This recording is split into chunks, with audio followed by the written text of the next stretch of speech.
Olá, muito boa noite a todos. Hoje nós temos boas notícias para você que é microempresário, micro e pequeno empresário de Campinas, da região, de um modo geral, mas é de Campinas e região mais ainda.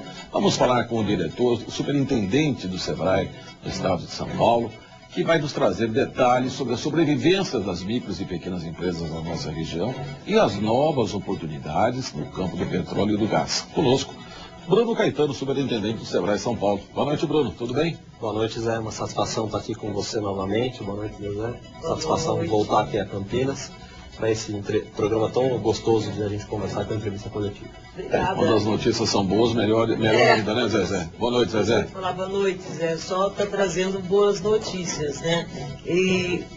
Bom, uma delas é em relação à sobrevivência das pequenas e microempresas aqui na região de Campinas, que aumentou. É isso?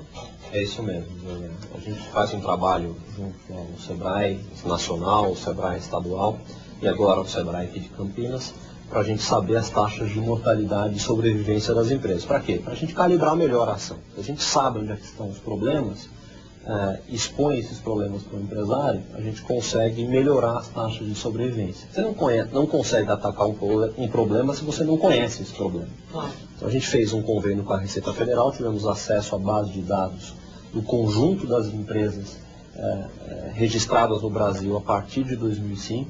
Então a gente tem o monitoramento, não individual, porque não se trata aí de quebrar sigilo, de saber o faturamento de ninguém, mas só de saber se ela permanece ativa ou não, faturando sim ou não, de todas as empresas do Brasil. E agora a gente está levando esse levantamento para todas as regiões do estado. Então a gente sabe qual é a média brasileira, sabemos a média do estado de São Paulo e agora a média de sobrevivência da região de Campinas. Eu vou dizer para vocês agora os números. Esse trabalho? Existia, mas eram pesquisas sazonais, onde a gente fazia, como toda pesquisa, uma amostra com margem de erro. Agora é um censo. A gente pega o conjunto das empresas instaladas no Brasil a partir de 2005. Então, não tem margem de erro. Isso que você vai passar para a gente é super confiável.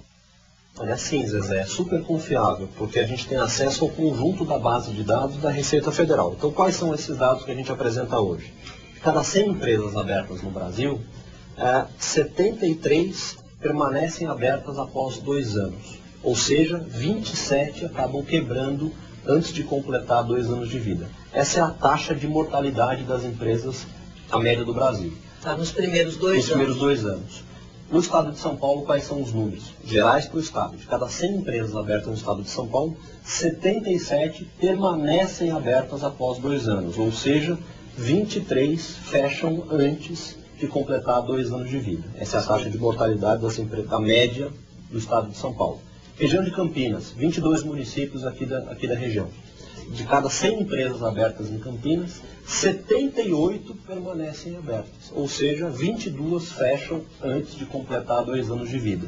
Então, para comparar mais fácil para o nosso telespectador que está nos assistindo, média taxa de mortalidade, Brasil 27%, estado de São Paulo 23%, Campinas 22%. Então a taxa de mortalidade aqui é menor do que no estado de São Paulo e muito menor do que a média brasileira, o que é um bom dado para o pessoal que está nos assistindo. Agora, esses dados já foram maiores? Eu estou perguntando isso pelo seguinte, porque nós estamos saindo, se é que já vamos conseguir sair, de uma recessão mundial, né? Está começando o Brasil novamente a andar para frente agora, muito lentamente. Nós já estivemos com taxas maiores do que isso, bem maiores, só tem esses números ou não? Já. Nessa série histórica, Zé, nessa pesquisa, nesse censo que a gente fez, de um ano para o outro, ou seja, daquelas empresas que foram abertas em 2005, comparando com aquelas que foram abertas em 2006, já houve um incremento da ordem de 7%. Né? A taxa de sobrevivência aumentou. Para trás, a gente não tem acesso à base de dados antiga, mas a nossa expectativa é que vem melhorando ao longo do tempo e dá para melhorar ainda mais. A gente compara esses números brasileiros com a média de outros países, os números aqui ainda são piores, proporcionalmente às taxas de sobrevivência das empresas de pequeno porte americanas, alemãs, italianas, argentinas, chilenas. Dá para melhorar muito mais ainda no Brasil. Como é que a gente faz isso? Com planejamento. Esses números não podem servir de conforto para o empresário que está nos assistindo. Ele tem que continuar trabalhando, investindo em planejamento, melhorando a sua capacidade de gestão. Gestão é muito importante hoje. Inovação é outra palavra importantíssima para quem vive o mundo empresarial. especialmente o pequeno empresário. O pequeno empresário acha que inovação não é para ele. Isso é lá para empresa de grande porte, para empresa de tecnologia americana, não é. Inovação deve ser praticada no dia a dia por qualquer empresário. Um pequeno empresário, o que significa inovação para ele? No que ele pode inovar? É no gerenciamento? Ele pode inovar, Zé, em 3 coisas. Ele deve buscar as 3. Ele pode melhorar a forma como ele produz aquele produto ou serviço. Sempre dá para economizar no processo produtivo, produzir com mais respeito ao meio ambiente, isso agrega valor à marca, né? Evitar o desperdício de matéria-prima, diminuindo as suas despesas, vai aumentar a sua receita no final do mês. Dá para melhorar o produto. Sempre é possível melhorar aquilo que você produz ou o serviço que você presta. Está sempre de olho nas necessidades do consumidor, que mudam muito rápido. Está de olho no concorrente. E a terceira parte da inovação é buscar novos mercados. Sempre dá para buscar um mercado novo, vender para alguém que você nunca tinha imaginado vender, passar a pertencer a uma cadeia maior de fornecimento, por exemplo, passar a vender para uma média empresa, passar a vender para governo. Antigamente, o empresário tinha preconceito de vender para governo, prefeitura, governo do estado, governo federal, porque tinha muito calote. Isso que eu ia falar para você. O senhor falou tinha calote?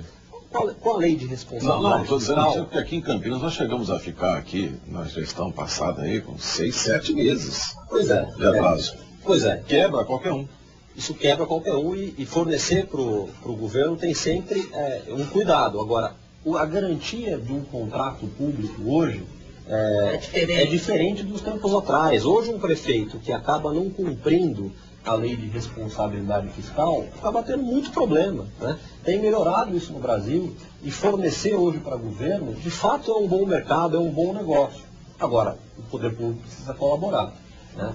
Prefeituras estão muito atrasadas em comparação aos governos estaduais e ao governo federal na melhoria do ambiente para se empreender. Aqui mesmo na região de Campinas, dos 22 municípios abrangidos pelo nosso escritório, só 10 regulamentaram a Lei Geral da Pequena Empresa. E só a cidade de Amparo, tirou do papel a lei até agora. Isso você vai ter que explicar, Bruno, para a gente o que é exatamente essa lei da pequena empresa. Antes de você explicar, só me diga uma coisa. Seria até meio confidencial, pergunta que eu queria fazer fora do ar, viu, Zezé? Nossa. É senso comum para nós aqui, jornalistas, que as empresas já cobram um plus quando vai vender para o setor público, por conta desses atrasos, né? Ele diz que 3 meses é o normal, mínimo. O Sebrae orienta alguém nesse sentido? Olha, quando você for negociar com o serviço público, põe um pouquinho a mais no preço, porque lá atrasa mesmo e todo mundo põe e tal. Tem alguma orientação específica para negociar com o setor público? O Sebrae tem uma orientação sobre como vender para governos.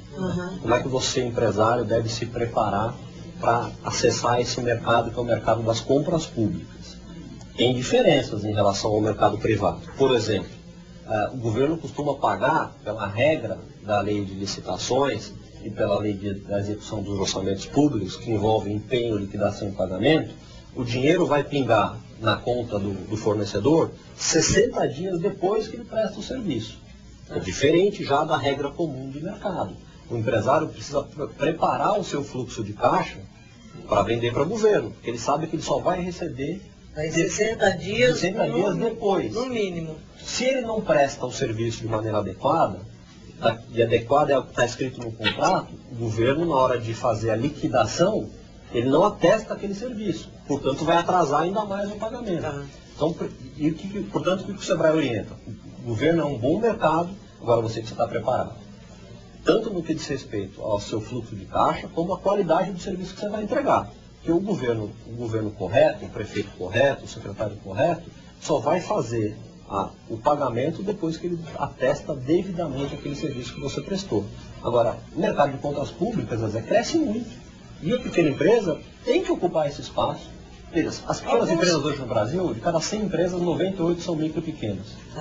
2/3 dos empregos que são gerados no Brasil e das ocupações estão nela. E só 20% do PIB. Quando a gente olha para a Argentina, para o Chile, para a Itália, para a Alemanha, naqueles países, as pequenas empresas ocupam mais de 40% do PIB daqueles países, que mostra que no Brasil dá para crescer. E como é que a gente vai crescer? Na medida em que as pequenas empresas passem a vender mais para médias e para grandes e para governos. onde estão as grandes riquezas do Brasil. Por exemplo, fornecer para a Petrobras e assim por diante.